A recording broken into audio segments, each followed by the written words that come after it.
Bonjour, soyez les bienvenus dans ce nouveau numéro de Chemin de Traverse.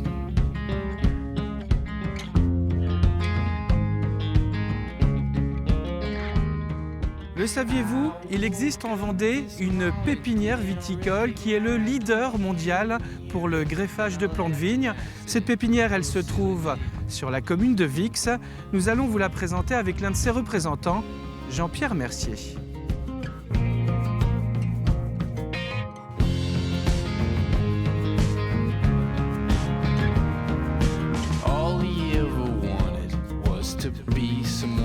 Jean-Pierre, vous êtes le président du conseil de surveillance du groupe Mercier. Vos trois fils travaillent avec vous.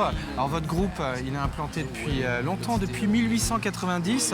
Vous avez une cinquantaine d'hectares de vignes, mais l'activité elle a commencé il y a donc plus d'un siècle avec ce que nous pouvons observer autour de nous, c'est ce greffage de plants de vigne dont vous êtes vraiment leader.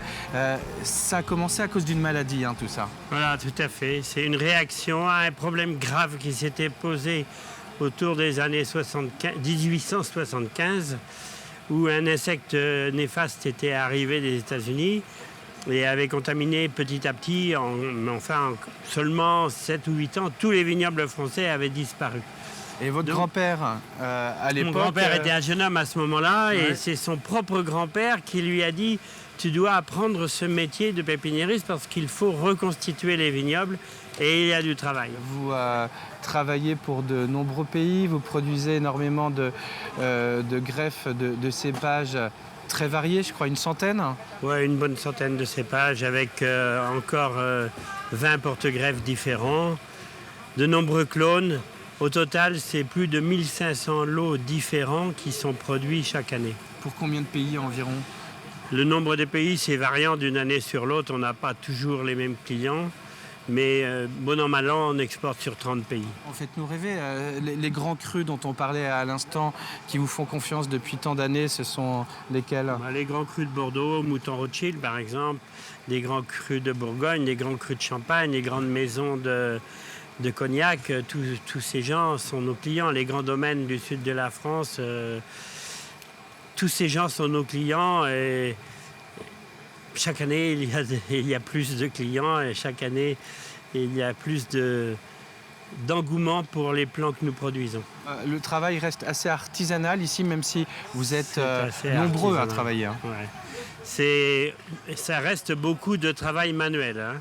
La préparation des boutures, il faut préparer ce porte-greffe, il faut préparer ce greffon, il faut procéder à l'assemblage des deux pièces. Après, il faut planter. Tout ça, c'est beaucoup de travail manuel. Et compte tenu de la difformité des pièces, il n'y a aucune pièce qui est semblable. Il est très difficile de pousser très loin la robotisation.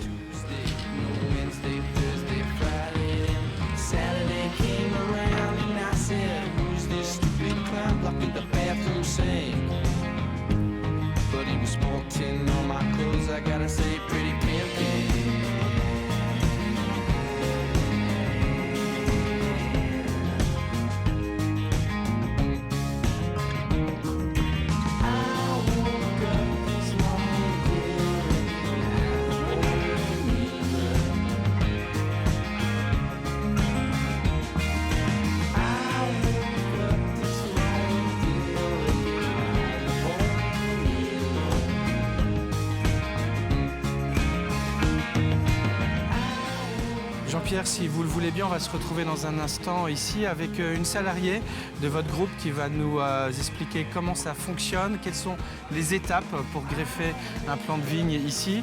Mais en attendant, on va aller à Apremont, on va aller rencontrer Daniel Moulineau.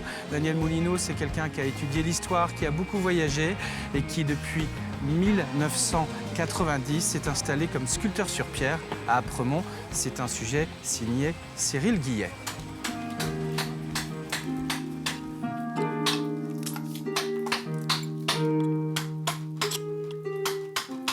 Loin des regards, dans son atelier, Daniel Moulineau vit sa passion, la sculpture. De ces blocs de calcaire qui viennent tout droit des carrières du Poitou, il façonne et vide éclat après éclat la pierre pour faire naître ses sculptures. Le rêve de tout sculpteur, c'est le rêve de Pygmalion, hein, c'est de donner vie à une matière qui est inerte, hein, finalement. Si je fais des statues, c'est ça. En sculpture, c'est d'abord savoir dessiner. Rapidement, Daniel Moulineau s'est spécialisé. Passionné d'histoire, il s'est tout particulièrement tourné vers le Moyen-Âge. Il réalise des copies de sculptures, comme ici ce chapiteau présent sur le portail de l'église de Maizet, qui représente des acrobates. Ou encore ce personnage qui incarne la paresse, un des 7 péchés capitaux, une sculpture relevée à Nieul-sur-Lotise. Il y a beaucoup de messages cachés dans l'art roman, et les sculpteurs romans ont reproduit de manière simplifiée les vices, les défauts ou les qualités des gens.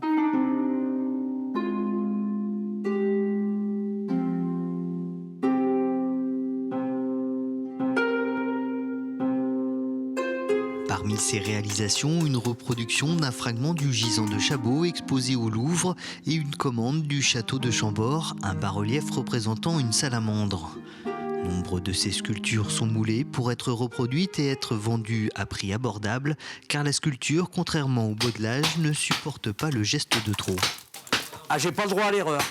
Si, je me trompe, à ce moment-là, je recommence, c'est fichu. Voilà.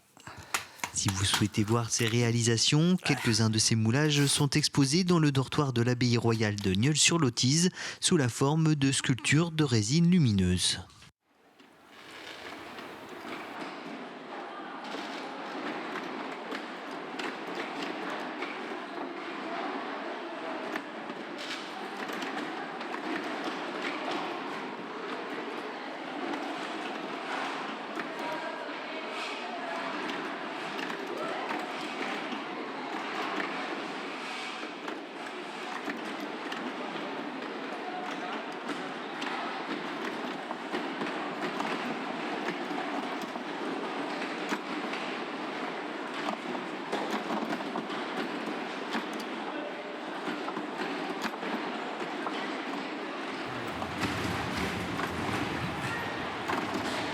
Delphine, tu es ici saisonnière agricole, tu t'occupes du greffage de ces plants de vigne et cela fait 18 ans que ça dure. Oui. Ces étapes, on les a vues, c'est assez impressionnant hein, quand même. Vous êtes une centaine à travailler ici.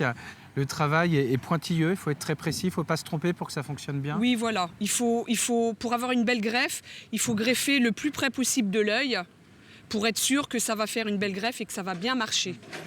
Et oui, on est très méticuleux, oui. La machine, elle est commandée par une pédale. Donc en fait, on pose le greffon sur la machine, on envoie un coup de pédale, ça fait monter le greffon. Ensuite, on pose notre porte-greffe. L'œil du greffon doit toujours être en haut et l'œil du porte-greffe doit être en bas.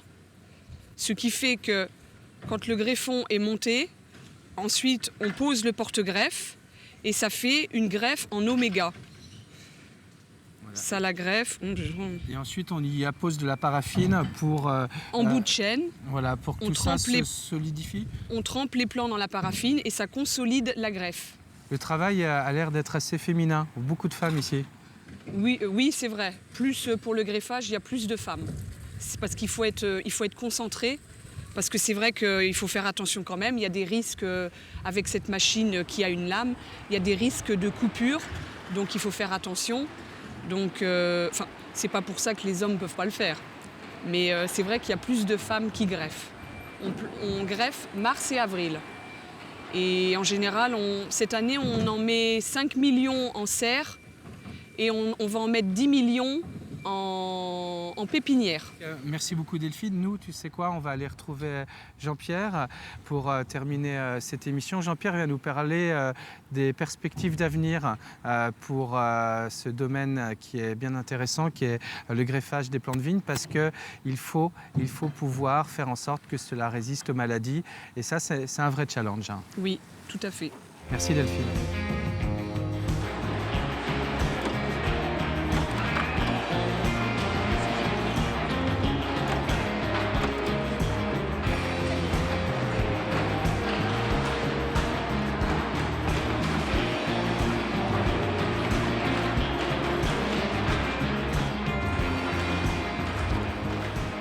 Jean-Pierre, les vignerons du monde entier vous connaissent pour cette réputation que vous avez de faire des plants de vigne, leader mondial, je le rappelle.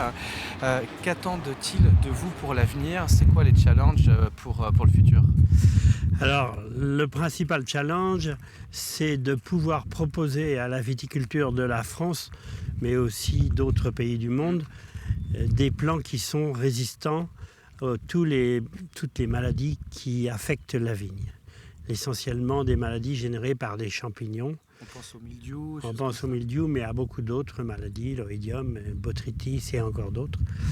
Et c'est un travail de longue haleine qui devrait voir des aboutissements à travers des technologies tout à fait nouvelles. Que vous êtes en train de développer. Sur lesquelles on travaille, on ne développe pas pour le moment.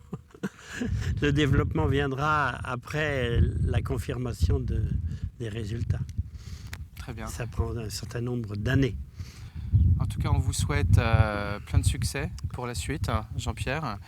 Merci beaucoup de nous avoir fait découvrir ce domaine de la pépinière viticole, quelque chose qu'on ne connaît pas vraiment automatiquement et qui est vraiment une référence absolue chez nous, ici en Vendée, en particulier à Vix, dans votre domaine. Et puis moi, je vous dis évidemment à bientôt pour un nouveau numéro